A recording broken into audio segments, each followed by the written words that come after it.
Девочки, мальчики, всем привет! Посмотрите, какую орхидейку я везу. Я сейчас была в магазине Leroy Merlin, и я наконец-то купила орхидейку Кембридж. У нее даже есть название на горшочке. Я вам дома ее покажу. У нас, конечно же, зима. И знаете, как я несла? Я в последнее время так и ношу, прям под куртку, очень хорошенько запаковываю и очень быстро иду до машины. Машина у нас рядом с магазином прям стоит. Так что можете меня поздравить. Дома покажу вам распаковочку этой красоточки. Наконец-то я прям ее нашла. Именно Кембридж. Видите, у нее как розово-сиренево-фиолетовый цвет просвечивает. Я так рада. На моей прошлой белой орхидейке тоже был пробит сорт Кембридж, которая моя самая первая, которую я продала, к сожалению. И потом пересматривала старые фотографии, видео. Как же мне ее не хватало. И вот, наконец-то, я ее нашла. Муж пошел в магазин, а я специально осталась в машине, чтобы не выключать машину, чтобы орхидейка не мерзла. Такие вот дела. Орхидейку я купила за 998 рублей. К сожалению, цены пока не понижаются, дорогие. Я хотела завернуть орхидейку в бумагу, утеплить ее, но, к сожалению, в Leroy Merlin была только пленка. Я немножко пленки на горшочек натянула в пакет под куртку и бегом до машины. Посмотрите, какая желтая губка. Центр. В домашнем цветении будет, скорее всего, еще желтее, потому что у меня прям вообще желтая была. Но все равно это очень желтый по сравнению с предыдущей, которую я купила, похожую на Кембридж. Всем привет, друзья! У меня уже утро следующего дня, и настало время распаковки. Вчера я снизу разорвала пакет, чтобы грунт и корешочки дышали. Я со всех сторон так поступила, видите? А еще я хотела вам рассказать, как я обычно перевожу в машине орхидейку. Летом я могу положить в багажник лежа орхидейку, чтобы она не падала и не травмировалась. А то она может упасть и сломаться либо листья, либо цветочки. Иногда в салоне на заднем сидении перевожу. А в холодное время года я у себя в руках перевожу, чтобы орхидейке было как можно теплее. Ну что, приступим к распаковочке? Прям уже не терпится.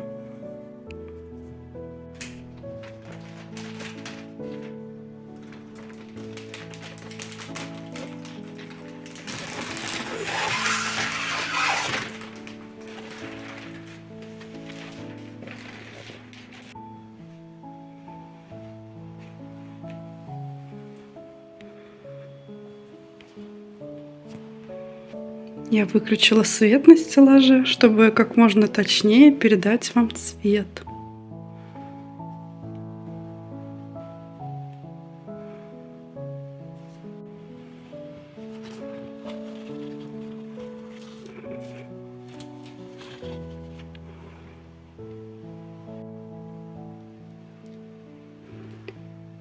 Посмотрите на эти усики на кончиках с желтеньким. Ну, это уже точно орхидейка Кембридж. Сейчас я покажу вам название. На горшочке пробито. Вот у нас такая листовая масса хорошая. Много воздушных корней. Много корней в горшочке. И вот название Кембридж. Так что это уже 100% она. Давайте корешочки вам сразу покажу. Орхидейка была полита, конечно. Конечно, желательно покупать не политые. Но я нарушила все правила. Там была не политая орхидейка, но мне почему-то эту больше захотелось. Потому что у нее очень много корней. Надеюсь, она на морозы плохо не отреагирует. Я постаралась ее как можно скорее перенести.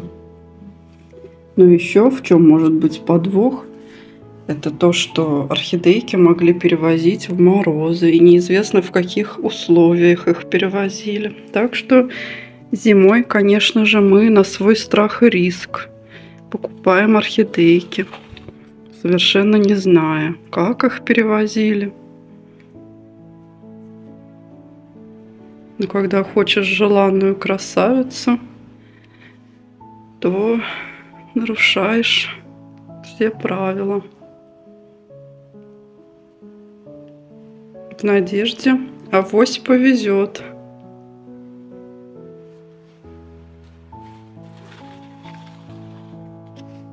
Вот видите, какая яркая губа. Прям очень ярко-желтый цвет.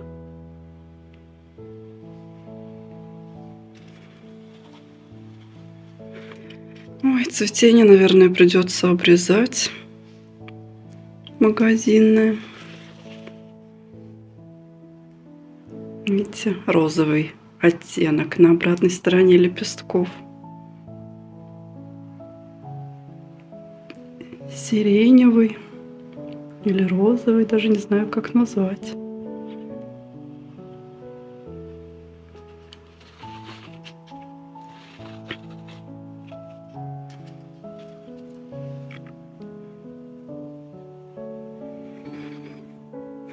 Так не хочется обрезать цветение, но придется. Буду ждать домашнего. Обычно у этого сорта нет проблем, чтобы снова зацвести. Она цветунья еще та. Это я сужу по своей прошлой орхидейке, которая у меня была, и которую я, к сожалению, продала. Вот, наконец-то я ее нашла. Видите, вот у некоторых не очень яркая губка. Но в домашнем цветении у меня все цветочки были с яркой губкой. Может, ей света не хватало. Здесь тоже было два цветоноса. Вот один с цветами, а один срезанный. Такое в последнее время почему-то часто такие привозят орхидейки. Видите, нижний листик желтый. Я его оторву, посмотрю, что там с шеей. Ну а сейчас я, как всегда, протру листочки или спиртом, или зеленым мылом.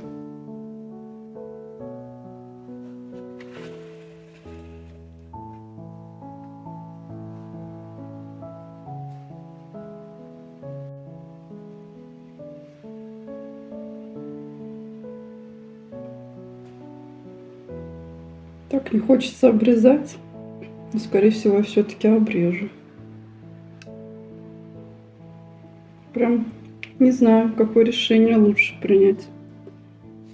Но из-за того, что вот у нее обратная сторона лепестков немножко покусана, так что, наверное, на всякий случай я обрежу, чтобы не заразить всю свою коллекцию. Я протерла ножницы спиртом и ищу первую живую почку после цветочков. И вот она. И над ней сантиметра в 1,5-2 я обрежу цветонос.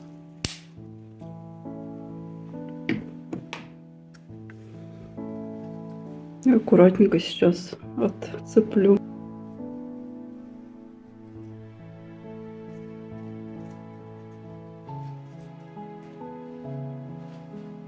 И палочку можно убрать.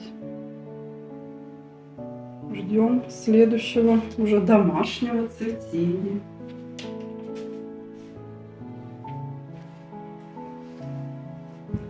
Все равно это цветение долго бы не продлилось. И на срез капельку перекиси водорода. Перекись сразу же зашипела, так что все будет хорошо. И далее я хочу протереть листики спиртом. Я срезала орхидейки цветонос, как вам и показала. Листики еще не протирала. Я из всех пазух вытаскивала грязь. Там была. Видно, орхидейка упала в пакете. Когда ее перевозили, возможно, засыпалась в пазухи. И посмотрите, что я очень интересное увидела. Под цветоносом там что-то похожее, как будто это цветонос. Ну, скорее всего, это корень. Потому что цветоносы обычно следующие выше вылезают. Ну, посмотрим. Очень интересно. Видите? Пипочка и кончик, как у цветоноса. Вот под коричневым цветоносом, видите? Интересно. Что это такое? Ну, а сейчас я буду протирать листики спиртом. А грязь в пазухах нельзя оставлять, потому что она может намокнуть и может гниение начаться у основания листочков около шеи. Так что лучше быть поаккуратнее с этим делом. Я спиртом решила протереть листики.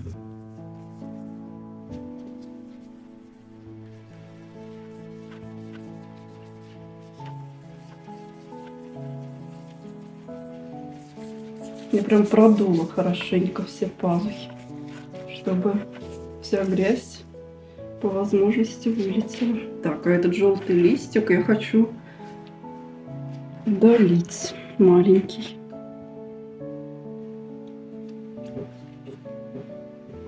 Я разрежу листик пополам и дергаю в разные стороны. Вот, листик хорошенько оторвался. Я протерла спиртом ножницы и хочу обрезать вот этот цветонос старый. Посмотрите, он как-то странно обрезан, не над почкой, а почечка вот. Я хочу над почечкой обрезать.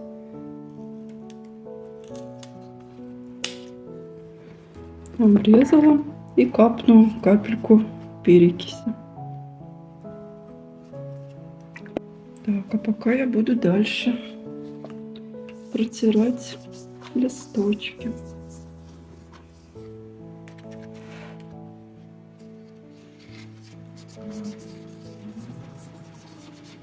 Пока поливать орхидейку не нужно, потому что я покупала политой. А когда корешочки будут серыми, первый полив у меня будет с препаратом HB101 с антистрессом, чтобы орхидейка хорошо привыкла к моим новым условиям для нее, потому что у нее стресс был. Перевозка в магазин, да и наверняка не одна, а много перевозок, бедной орхидейки. Потом она стояла в магазине, там прохладно. Теперь она у меня дома даже жарко. У нас почти 23 градуса дома.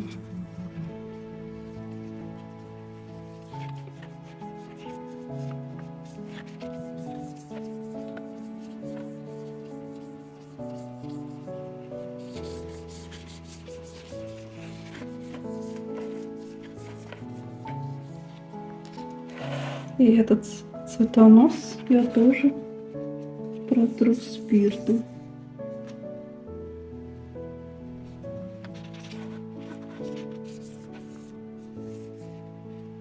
Я вам и говорила, что здесь что-то похожее на цветонос. И вот маленький листик. Маленький листик бы по-хорошему удалить. Сейчас я попробую аккуратненько. Там где-то в грунте. И если я неаккуратно полью, то может загнить шейку. Вот листики, которые я оборвала, как раз они у основания желтые, так что хорошо, что я их удалила. Видите, у меня хорошо прям полностью получилось удалить. Так, и смотрим, что у нас тут. Очень похоже на цветонос. Сейчас я аккуратно соберу весь мусор, который там есть.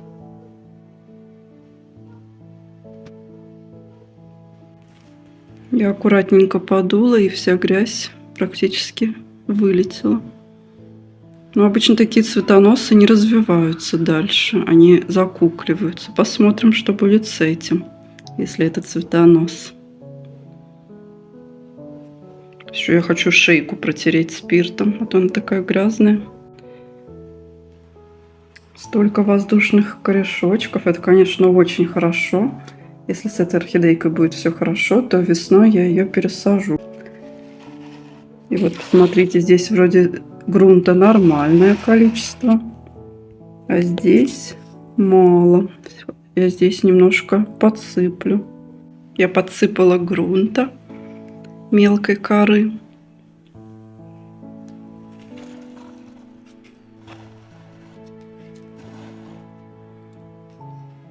И сейчас я хочу попшикать спиртом прям в точку роста и во все пазухи. Я взяла самую недорогую водку, купила специально для этого.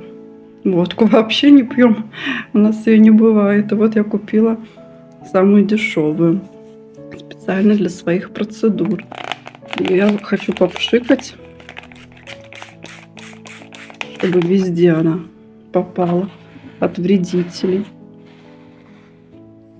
И с этой стороны.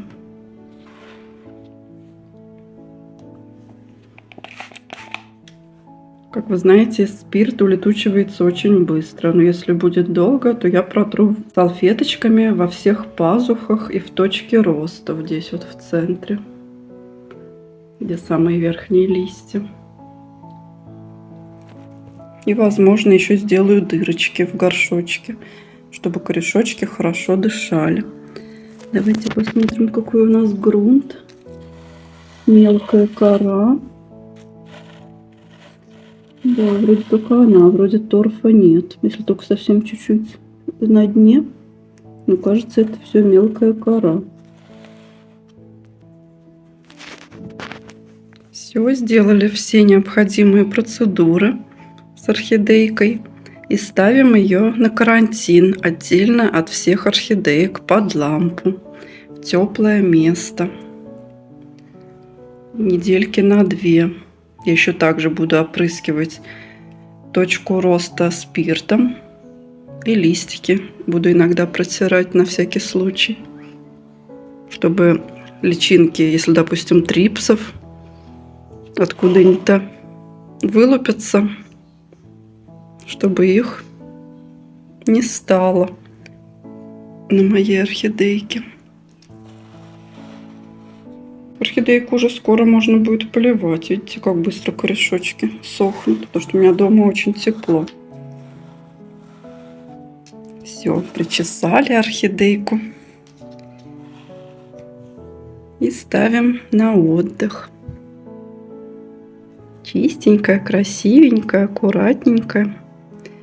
А эти воздушные корешочки я буду опрыскивать из пульверизатора теплой водичкой, чтобы они не закукливались, а наоборот раскуклились, и потом я их засуну в посадку. Потом они у меня будут в посадке, эти корешочки. Ну все, мои дорогие, показала вам свою новиночку Кембридж. Наконец-то я ее купила. Буду с вами прощаться. До скорой встречи. Пока-пока, мои дорогие. До новых видео. Спасибо, что смотрите мой канал, ставите лайки.